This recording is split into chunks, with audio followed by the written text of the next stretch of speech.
For Comedy Hype News, I'm Ramil Thompson. Throughout the years, there have been many talented actors that have graced our screen in what the community likes to call Black Hollywood. Many actors go into the industry with big dreams hoping to last long, but unfortunately that is not the case for the overwhelming majority of actors. Khalil Kain is another Black Hollywood all-star who has been in some of the culture's favorite TV shows and movies. He is best known for his role as Raheem Porter in 1992 film Juice, and is perhaps best known for his role as Darnell Wilkes on the UPN hit show Girlfriends. Darnell was the husband of main character Maya and the owner of a car mechanic shop. Darnell presented himself as a headstrong character who wasn't afraid to express his emotions and often provided a nice calm balance to many of Maya's over-the-top reactions. Maya seemed to be more prone to corporal punishment towards their son Jabari, like the time they discovered their son showing an interest in sex, while Darnell would rather talk things out to solve problems. Initially, Darnell was very wary of Maya's girlfriends, but over the course of the show, he warms up to them and sees how important they are to Maya. Darnell represented an honest, hardworking, everyday black man who wanted to make a living to provide for his family, something that surely black male viewers could identify with, which is why he will remain unforgotten. Khalil Kain was born in Manhattan, New York on November 22, 1964. His mother, June Kain, is of Chinese and African American descent, and his father, Khalil Kain, was a poet, dramatist, recording artist, and founded the famous talent collective, The Last Poets. He has a sister named Amber Kain, who was also an actress who does primarily stage work. The Last Poets of 1968 are said by many to have set the stage for modern rappers, with the emphasis on poetry and spoken word. This aspect of his upbringing could definitely be said to be the reason why Khalil had interest in becoming a rapper himself. In a Breakfast Club interview, after being asked how The Last Poets influenced him, he stated, "I think the ability to embrace being an artist was embraced out of that, as opposed to just being a celebrity or someone chasing fame. If anybody in this room has followed my career, I've never been overly concerned with being famous. It's always been about the art." He did his grade school years in New York City, where he would attend Professional Children's School and Hunter College High School. He completed his studies in 1983 and would attend New York University, where he got introduced to acting. Khalil would leave the university and set off to California to pursue his newfound acting dream. Upon arriving in California, Khalil noticed how different Los Angeles was from New York City. In the aforementioned Vlad TV interview, Khalil articulated that Los Angeles was much more segregated than New York City. He stated that in New York, he grew up around all different races of people within his same block, and that being the total opposite in Los Angeles provided a bit of a culture shock. Khalil worked odd jobs for some time in Los Angeles trying to support himself. He worked as a waiter, bartender, and a bike messenger.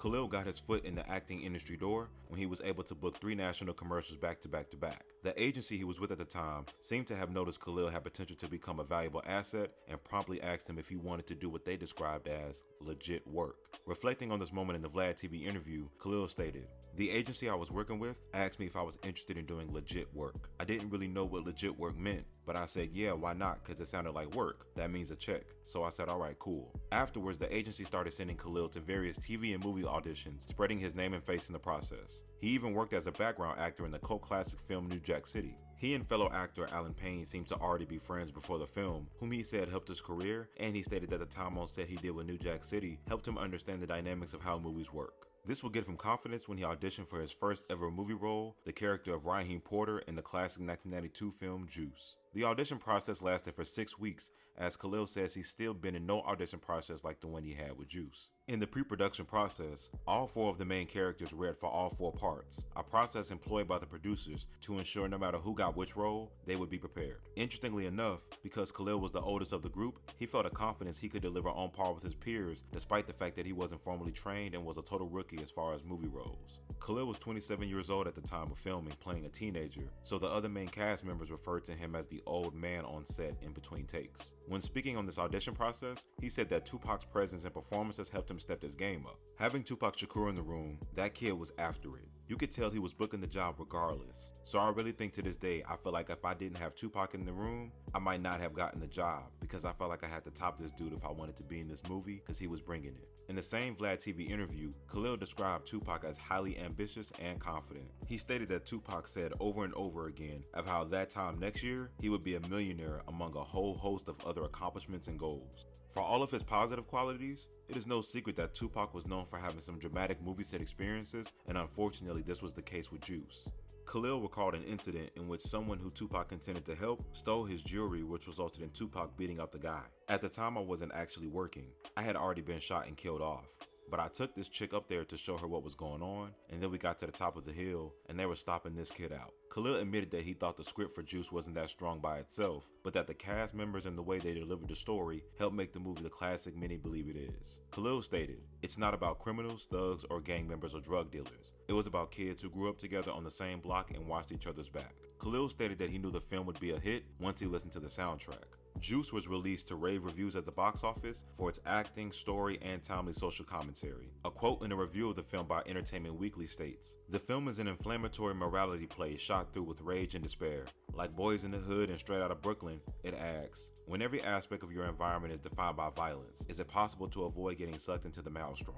Juice is fondly remembered when talking about the great creative black film renaissance in the 1990s as an influential film that showcased the dynamic life, struggles, and troubles of young black males. After Juice, he took part in another film in 1994 called Renaissance Man as Private Roosevelt Nathaniel Hawes. Unfortunately, the movie was not a success, as it received mostly negative reviews from critics and was a box office bomb, grossing $24 million against a $40 million budget. This wouldn't hurt Khalil at all, as he would still make movie and TV show appearances in Blue Bloods, Susan, Living Single, Sister Sister, Friends, and Moesha, to name a few. Khalil gained popularity in the Black Hollywood circle as a great cast for a love interest, which would lead to him being cast in the 1997 cult classic romance drama film, Love Jones. He played the character of Marvin Cox, the on and off again boyfriend of main character Nina Mosley, played by Nia Long. Love Jones is another classic Black Hollywood film that received rave reviews from audiences and critics alike for its commentary on complicated romantic relationships and its realistic presentation of love.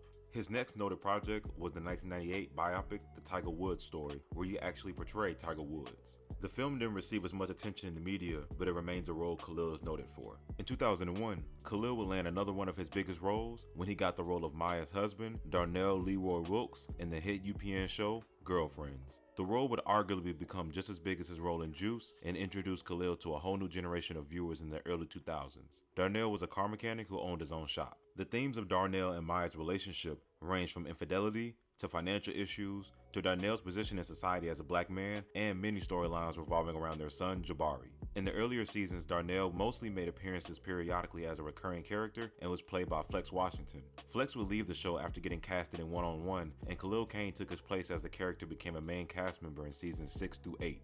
Darnell and Maya's drama make up for most of Darnell's storylines, along with Darnell's problems with unemployment. Girlfriends is one of the most successful shows in UPN network history and was one of its longest running. Khalil Kain's character of Darnell has been fondly remembered by many members of the community, as he was one of the few black male representations in a show revolving around the lives of 4 black women. In a Breakfast Club interview, Khalil said that he thought the dynamic of showing Maya cheating on Darnell and showing their relationship difficulties and triumphs was an honest and good representation of black love.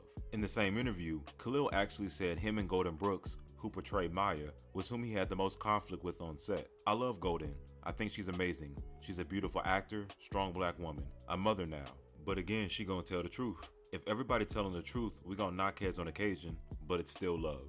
The show ran from 2000 to 2008, demonstrating the popularity and impact of the show. Speaking of wives and girlfriends, Khalil had also begun to find his love life not too long after Girlfriends ended. Khalil remains fiercely private about his personal life, as there has never been significant media coverage surrounding who he has been dating. He has been married to his wife Elise Lyons since 2011, and they have 2 kids together. Aside from his acting expertise, Khalil is also a trained martial arts fighter, having a black belt in the Korean fighting style of Hapkido. His other interests, as stated earlier, include rapping and songwriting.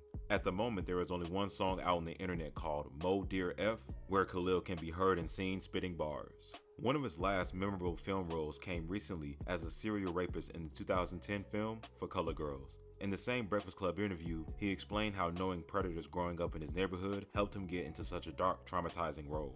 "I understand the mentality behind them. Growing up on the Lower East Side of Manhattan, in order to survive, you better have some understanding of predatory behavior." He also stated that filming the rape scene was one of the hardest days of his professional career. In addition to being an actor and in front of the camera, recently Khalil has taken a real focus behind the camera, writing and directing a handful of independent projects. In more recent times, he has worn his director hat and produced his own films more so than acting as much as he used to. He directed his latest film, The Millennial, which was released this year in 2022 and features fellow prominent actor Terry J. Vaughn. Khalil Kain is another example of a bright star who was able to last a long time in the industry with his talent and memorable portrayals that gave us cinematic moments we'll never forget, which is why he will remain unforgotten. For Comedy Hype News, I'm Ramil Thompson.